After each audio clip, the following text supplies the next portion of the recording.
அடிச்சுக்க முடியாது. அப்படி ஒரு சிங்கம், அந்த சிங்கத்துக்கு ஈடு அந்த மனசு யாருக்கு வராது. அனைவருக்கும் இனிய மாலை வணக்கம். அருள்மிகு முனீஸ்வரர் அங்காள ஈஸ்வரி ஆலயத்தின் 61ஆம் ஆண்டு தீமதி திருவிழாவிற்கு வருகை தந்திருக்கும் அனைத்து பக்த கோடிகளுக்கும் மற்றும் கிராம பெரியோர்களுக்கும் அனைத்து சொந்தங்களுக்கும் என் முதற்கண் நன்றியை தெரிவித்துக் கொள்கிறேன். மேலே வந்தவங்க எல்லாமே விஐபின்னு நினைக்க வேணாம், எல்லாம் நமக்குள்ள ஒருத்தவங்க தான். கீழே உட்கார்ந்து இருக்கிறவங்களும் எனக்கு ரொம்ப ரொம்ப முக்கியமானவங்க. நீங்க எல்லாமே எனக்கு வேண்டிப்பட்டவங்க தான். யாரையும் கூப்பிடல அப்படின்னு வருத்தப்பட வேணாம். எல்லாருமே எனக்கு நீங்க ஒரே மாதிரி தான். மேலே உட்கார்ந்து இருக்கிறவங்களும் தாழ்ந்தவங்க கிடையாது, கீழே உட்கார்ந்து இருக்கிறவங்களும் தாழ்ந்தவங்க கிடையாது. எல்லாருமே ஒரு வழியில, எல்லாருமே ஒரு விதத்துல எல்லாருமே ஒரு பலசாலிகள். யாரும் யாருக்கும் சலித்தவர்கள் அல்ல. இந்த 3ஆம் ஆண்டு நினைவு நாள், அண்ணனுடைய நினைவு நாள் கிடையாது. இந்த கச்சேரி ஒவ்வொரு முறையும் நாங்கள் இருவரும் சேர்ந்துதான் இந்த கச்சேரி நடத்துவோம். இந்த 3 ஆண்டுகள் அவர் இல்லாம தனிமையா ஒரு ஆளா நின்று இந்த கச்சேரியை நடத்திட்டு இருக்கோம். அது தனிமைன்னு சொல்ல முடியாது. இங்க இருக்கிற சொந்தங்கள் மற்றும் உங்கள் அனைவருடைய ஒத்துழைப்போடு இல்லைன்னா இந்த இடத்துல நான் கண்டிப்பா நின்றுக்க முடியாது. நீங்க எல்லாம் இல்லைன்னா கண்டிப்பா இந்த இடத்துல நின்றுக்க முடியாது. எத்தனை எதிர்ப்பு குரல்கள், எத்தனை அடக்குமுறை, சொல்லப்போனா இன்னும் எத்தனை பொய் வழக்குகள், அத்தனையும் கடந்து கிட்டத்தட்ட 2014 இருந்து கண்டினியூவா பொய் வழக்கு, அத்தனை வழக்குகளையும் கடந்து உங்க முன்னால மீண்டும் மீண்டும் மீண்டும் இந்த கேஆர்வி நிற்கிறான்னா அதுக்கு காரணம் இந்த அம்மன் அருள், உங்களுடைய ஆசீர்வாதம். நான் நல்லா இருக்கணும்னு நீங்க ஒவ்வொருத்தரும் வேண்ட வேண்டுதல். நம்ம இந்த உலகத்துல 100 ஆண்டுகள் வாழ போறது இல்லை. நாளைக்கு இருப்போமா இல்லை இன்னைக்கு நைட்டு இருப்போமா, எதுவுமே நிரந்தரம் இல்லை. ஆனா யாருக்கு புரியணுமோ அவருக்கு புரியும், அந்த ஆன்மாவுக்கு புரியும். அவருக்கு தெரியும் இல்லையா, அந்த ஆன்மாவுக்கு புரியும். மற்றவங்க யார் என்ன பேசினாலும் அது எனக்கு மட்டும் இல்லை, உங்களுக்கும் அதே தான் சொல்கிறேன். உங்களை தோற்றுவார், நீங்கள் போற்றுவார் போற்றட்டும், தூற்றுவார் தூற்றட்டும். உங்கள் காரியத்தில் மட்டும் நீங்கள் கண்ணாருங்க. உங்களுடைய செயல்பாடு எதுவோ, உங்களுடைய நோக்கம் எதுவோ அதை நோக்கி மட்டுமே நீங்கள் பயணிங்க. மற்றபடி யாரோட பிரச்சனைகளும் யாரோட இதுலேயும் போய் தலையிட்டு நம்ம அவங்களுக்கு நல்லது பண்ணணும், இவங்களுக்கு நல்லது பண்ணணும். பட் நம்மை தேடி வர்றவங்களுக்கு, நம்மை பகுதியில் வசிக்கிறவங்களுக்கு, நம்ம தேடி இப்போ இந்த மாதவரம் தொகுதி இருக்குன்னா, திருவள்ளூர் மாவட்டம் இருக்குன்னா, தமிழகம் முழுவதுல எங்கே இருந்தாலும் யார் தேடி வந்தாலும் உங்களால் இயன்றதை செய்வோம் இல்லாதவருக்கு என்ற தாரக மந்திரத்தோடு நீங்கள் செயல்பட்டு நம்ம வாழ்ந்தாவே போதும். யாருக்கும் நல்லவனாக இருக்கணுன்றது கண்டிப்பாக நம்மளால் இருக்க முடியாது. ஏன் இருக்க முடியாதுன்னு கேட்டிங்கன்னா, நம்ம பிறக்கும் போதே தாயை எட்டி உதைச்சிட்டு தான் நம்ம பிறக்கிறோன்றது சொல்கிறோம். அதனால் யாருக்கும் நல்லவனா நம்ம கண்டிப்பாக இருக்க முடியாது.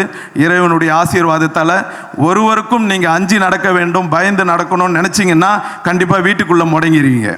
நீங்கள் வெளியே வரவே முடியாது.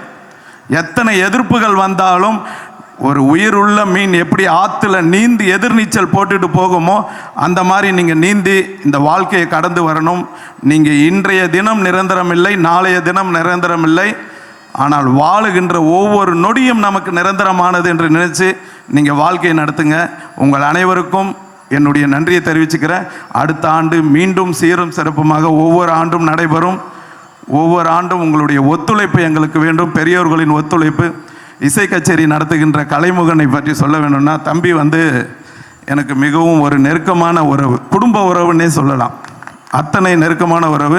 நிறைய முறை என்கிட்ட இந்த கச்சேரியில் போன வருஷம் கூட நின்று ஒரு பாடல் பாடணுன்னு சொல்லி நானாக தான் மேடை ஏற்றினேன். ஆனால் இந்த முறை அவருடைய ஒரு பங்களிப்புன்றது திறமைக்கு எடுத்துக்காட்டு. எந்த மேடைன்றதெல்லாம் இல்லை, அவர் பல மேடைகளை கண்டிருக்கிறார்.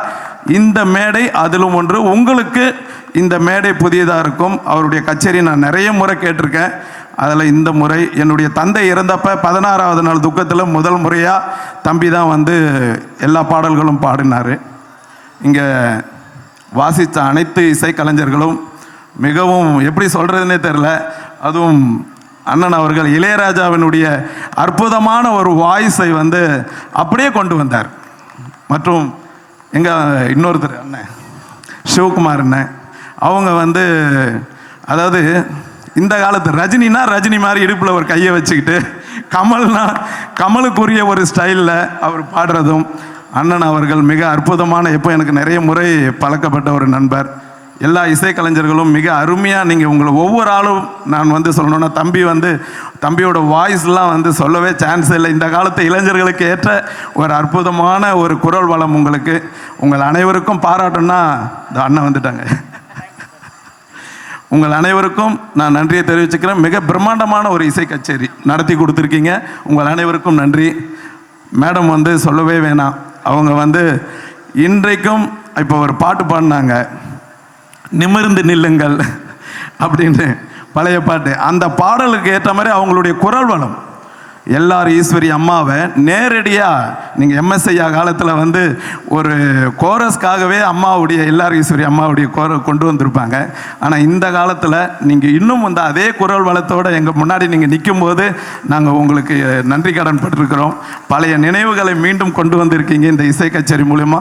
உங்கள் அனைவருக்கும் எங்களது நன்றியை தெரிவித்துக் கொள்கிறோம். நன்றி, வணக்கம். மீண்டும் அடுத்த வருடம் மக்கள் மன்றம் இதே நிகழ்ச்சி சீரும் சிறப்போடு நடைபெறும். அனைவருக்கும் நன்றி.